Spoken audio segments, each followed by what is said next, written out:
আমি মাত্র 1 ঘন্টা হাঁটা শেষ করলাম। আমরা মানুষ হিসেবে কেমন সেটা অ্যাকচুয়ালি প্রমাণ হয় যখন আমাদেরকে কেউ দেখতেছে না, শুধু আমি আছি আর কেউ নেই।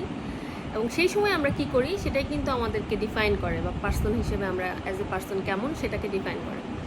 সো আমি একটু আগে যখন হাঁটতেছিলাম, হাঁটা যখন শুরু করেছি, তখন আমার খারাপ লাগছিল না, আমি ভালোই হাঁটতেছিলাম। আধা ঘন্টা পর্যন্ত আই ওয়াজ ওকে।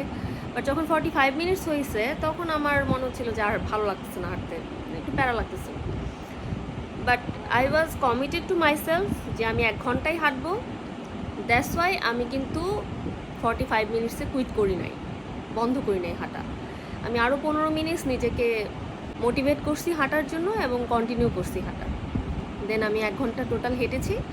যদিও আমার এখানে দেখার কেউ ছিল না যে আমি হাঁটতেছি নাকি। আমি 45 মিনিট হেঁটে যদি বন্ধও করে দিতাম, এখানে আমাকে বলার কেউ ছিল না। দ্যাটস দ্য থিং, আমাদের আসলে যে কাজটা আমরা করব বা করতে চাই বা ঠিক করেছি যে করব, সেটার প্রতি আমাদের নিজেদের কমিটেড থাকতে হবে। অ্যান্ড কেউ আমাদেরকে দেখতেছে বা কেউ কিছু বলবে সেটা চিন্তা করে আমরা যেন কোনো কাজ না করি। আমরা নিজেদের প্রতি কমিটমেন্ট থেকেই যেন কাজটা করি, and that will be beneficial for us.